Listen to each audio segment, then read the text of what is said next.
శ్రీమాత్రే నమ. జయ గురు దత్తాత్రేయ నమ. ఈ వీడియోలో మనం ఏప్రిల్ 20వ తారీఖు నుంచి 26 మధ్యలో జరగబోయే వార ఫలాలు సింహరాశి వారికి ఏ విధంగా ఉంటాయో తెలుసుకునే ప్రయత్నంలో మరి సింహరాశి వారికి ఈ వారం 2 పాపగ్రహాల మధ్య ఈ సింహరాశి పట్టడం జరిగింది. దానివల్ల ఏంటంటే ప్రతి పని చాలా కష్టంగా ఇబ్బందికరంగా మారుతూ ఉంటుంది. ఏది చేద్దామన్నా కూడా ఆర్థికపరమైనటువంటి ధనం లోటు రావడం వల్ల దానికోసం ఎక్కువ ఆలోచించవలసి ఉంటుంది. ఏదన్నా ఈ మధ్యకాలంలో ఈ రాశి వారికి ఖర్చులు ఎక్కువ పెరగడం వల్ల రాను రాను ఆదాయం కన్నా ఖర్చులు ఎక్కువ రావడం వల్ల ఏంటంటే ప్రతి విషయం ఏ పని చేయాలన్నా కూడా ఒకసారి ఫైనాన్స్ పొజిషన్ ఆలోచించి నిర్ణయం తీసుకోవాల్సి ఉంటుంది. అలాగే కుటుంబ సభ్యులు కూడా కుటుంబ విషయాల్లో కూడా చాలా వరకు వ్యతిరేకించడం జరుగుతూ ఉంటుంది. ఈ జాతకుడు చేసే ప్రయత్నాలకి పనులకి కుటుంబ సభ్యుల యొక్క సహకారం అంతగా లేకపోవడం, పైపెచ్చి ఏదో విధంగా జాతకుడిని విమర్శించే ప్రయత్నాలు చేస్తూ ఉంటారు. బట్ ఏదైనప్పుడు కూడా జాతకుడు తను ఏదైతే అనుకుంటాడో అది ఖచ్చితంగా పూర్తి చేసి తీరడం జరుగుతూ ఉంటుంది. సహజంగా ప్రస్తుతం వ్యయస్థానంలో ఈ కుజగ్రహ సంచారం చతుర్థ భాగ్యాధిపతిగా ఉండడం వల్ల జాతకుడు తన సొంత వారితో పాటుగా బయట వారికి, ఊళ్ళో వారికి, తన యొక్క అభిమానులకి వీళ్ళందరికీ కూడా ఏదో విధంగా ఆర్థిక సహకారం చేయడం కానీ ఏదో విధంగా వారి యొక్క అవసరాలు తీర్చే ప్రయత్నం చేయడం జరుగుతూ ఉంటుంది. ఇంత టైట్లో కూడా ఈ సమయంలో ఏదైనా ఒక స్థిరాస్తి కొనే ప్రయత్నం జరుగుతూ ఉంటుంది.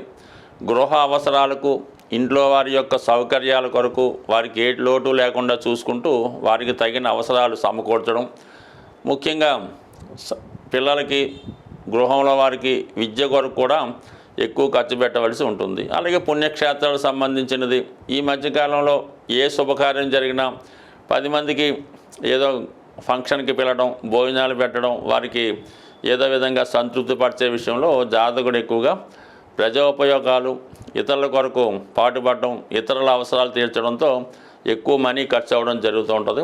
అలాగే స్థిరాస్తి అమ్మే ప్రయత్నం కూడా కొన్ని సందర్భాల్లో జరిగే అవకాశం ఉంది. కాబట్టి ఏదన్నా ఆర్థిక పరంగా కొంత జాగ్రత్తగా ఉండడం అవసరం. ఎందుకంటే ఇప్పుడు అష్టమ శని ప్రారంభం అవడం వల్ల జాతకుడు ఏదన్నా ప్రామిస్ చేస్తే అది తీర్చడం కొంత కష్టం అవుతూ ఉంటుంది. ఎవరికో అవసరానికి, ఏ పెళ్ళికో, ఏ ఉద్యోగ అవసరాలకో, దేనికో ఏదో ఒక అమౌంట్ ఇస్తానని జాతకుడు ప్రామిస్ చేస్తాడు. కానీ సమయానికి అది చేయలేకపోవడం జరుగుతూ ఉంటుంది. కాబట్టి ఏదైనా ఆర్థిక విషయాల్లో జాగ్రత్తగా ఉండవలసింది. అలాగే మనకు సంబంధం లేని విషయాల్లో పెద్ద మనిషిగా తలదూర్చడం వల్ల అవతల వారి యొక్క విమర్శలకి, ఇబ్బందులకి కూడా గురి కావాల్సి ఉంటుంది. కాబట్టి సాధ్యమైనంత వరకు మనని కాని పనుల్లో దూరకుండా ఉంటే మంచిది. అలాగే గతంలో ఏదో జరిగిపోయినటువంటి ఇబ్బందులు, కోర్టు సమస్యలు ఏవైనా ఉంటే అవి మీకు వ్యతిరేకంగా తీర్పు వచ్చే అవకాశం ఉంది. కాబట్టి సాధ్యమైనంత వరకు ముఖ్యమైనటువంటి ఈ కోర్టు సమస్యలు లాంటివి, ఈ సెటిల్మెంట్ లాంటివి ఉంటే కొంతకాలం పాటు వాయిదా వేసుకుంటే మంచిది. లేదంటే అది మనకి నష్టంగా మారే అవకాశం ఉన్నది. ఇక మనకి మంచిగా జరిగే విషయం ఏంటంటే ఉద్యోగపరమైనటువంటి చేంజ్, ఉద్యోగంలో అనుకోకుండా మార్పు రావడం జరుగుతూ ఉంటుంది. కొంతకాలం పాటు ప్రస్తుతం చేస్తున్నటువంటి ఉద్యోగానికి విరామం ప్రకటించి వేరే ఉద్యోగంలో ప్రవేశించే అవకాశం కూడా ఉంటుంది.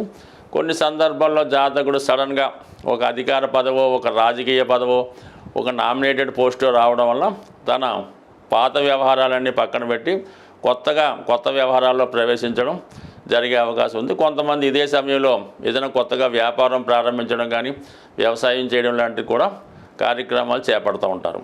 ముఖ్యంగా ఈ రాశిలో ఉన్నటువంటి స్త్రీలకి ఏదైనా వారి యొక్క వృత్తిని బట్టి, వారికి వచ్చినటువంటి విద్యను బట్టి అటు సినిమా, టీవీ రంగ ప్రవేశం కానీ, సాఫ్ట్వేర్ రంగంలో కానీ, లేదంటే ఏదైనా ప్రభుత్వ కార్యాలయంలో ఉద్యోగ ప్రవేశానికి కూడా తగు విధంగా అవకాశాలు రావడం జరుగుతూ ఉంటుంది. అంటే మొత్తం మీద అష్టమంలో ఎక్కువ గ్రహాలు ఉండడం వలన జాతకుడి యొక్క వృత్తి విధానాలు, ఆర్థిక విషయాలు అనుకోకుండా కొన్ని మార్పులు వచ్చే అవకాశం ఉంది. ముఖ్యంగా జాతకుడు ఒకటి అనుకుంటే వేరొకటి జరిగే అవకాశం ఉంది.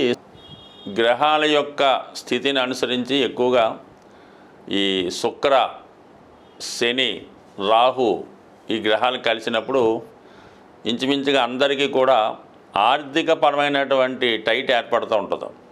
అంటే ఓవరాల్గా ఈ రొటేషన్ తగ్గడం వల్ల ప్రతి ఒక్కరి యొక్క వ్యాపారంలో కొంత తగ్గడం వల్ల మనీ రొటేషన్ తగ్గుతూ ఉంటుంది.